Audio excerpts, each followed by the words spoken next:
Mapunta naman po tayo kay Vice President Sara Duterte. Sa kanyang interview sa The Hague, sa kausap niya yung mga supporter niya po, no, natanong siya kung pinanood niya or binasa man lang yung SONA ng Pangulo.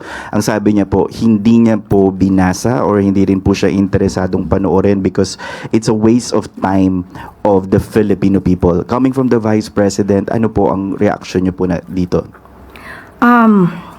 Ano po ba ang nangyayari sa isang tao kapag hindi po inaalam ang sitwasyon ng kanyang bansa, kung ano ang programa ng Pangulo?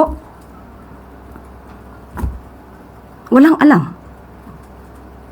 Sino man, hindi tayo nagpapatungkol in particular sa sino mang tao. Ang SONA, ito po ay paraan. Ito ay ang pag-uulat ng Pangulo ng kanyang naging accomplishments, kung ano pa ang gagawin ng gobyerno para sa taong bayan. Ito po ay base sa konstitusyon.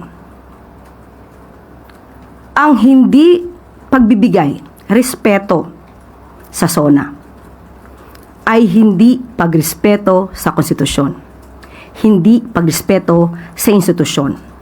May mga tao na ang nais ay manatiling walang alam. Mangmang ang mga kababayan mas madaling maging or manipulahin ang mga taong walang alam. So sa mga kababayan natin, lagi tayong maging mapanuri. Obligasyon po nating alamin ang katotohanan at huwag tayong sumunod sino man na nag-uudyok na manatili tayong mangmang sa katotohanan. Mabubulag po tayo dyan. Obligasyon po nating alamin para hindi tayo manatiling mangmang sa katotohanan.